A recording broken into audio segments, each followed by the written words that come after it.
ডাল কেন থাকবে? ডাল দিয়ে তো তৈরি হবে ডালের বড়া, এমনটাই বলেছিলেন হোটেলের একজন শেফ। তো আজকে আপনাদেরকে হোটেলের গোপন রেসিপিতে একেবারে মুচমুচে করে পেঁয়াজু তৈরি করে দেখাবো, যেটার রেসিপি অনেকেই জানে না। তো প্রথমে এখানে একদম চিকন করে কেটে রাখা পেঁয়াজ কুচি, কাঁচামরিচ কুচি, দেশি রসুন নিয়েছি একটু থেতো করে, গোটা জিরা, তার সাথে শুকনো মরিচের গুঁড়া খুব সামান্য পরিমাণ দিয়েছি, স্বাদ মতো দিয়ে দিব লবণ, 1 কাপ পরিমাণে বেসন, 1/2 কাপ পরিমাণে ময়দা দিয়ে দিচ্ছি। যতটুকু বেসন নেবেন তার থেকে অর্ধেক কিন্তু ময়দা দিতে হবে। প্রথমে কিন্তু পানি ছাড়া ভালো করে কষিয়ে নিতে হবে। যখনই পেঁয়াজ থেকে পানিটা বের হয়ে আসবে তখন প্রয়োজন হলে একটু পানি দিয়ে এটাকে একদম ডলে ডলে মেখে নিতে হবে, যতক্ষণ না আঠালো একটা ভাব চলে আসে। আঠালো হয়ে গেলে পেঁয়াজগুলোকে আমি একটা একটা করে দিয়ে দিচ্ছি। চুলার জালটা মিডিয়াম লোতে রেখে কিন্তু এগুলোকে একেবারে ক্রিস্পি করে ভেজে নিতে হবে। আর এভাবে ভেজে নিলে আপনারা 2-3 ঘন্টা পর্যন্ত বাইরে রেখে দিতে পারেন, একেবারে মুচমুচে থাকবে, যেমনটা তৈরি করেছিলেন শুরুতে ঠিক তেমনই থাকবে।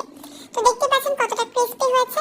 তো আমি কিন্তু এই রেসিপিতে পুরো রমজান মাসে পেঁয়াজু তৈরি করি, একদম ক্রিস্পি হয় আর ভিতরটাও কিন্তু একটু সফট থাকে, মিষ্টি মিষ্টি লাগে খেতে। এভাবে কিন্তু একবার তৈরি করে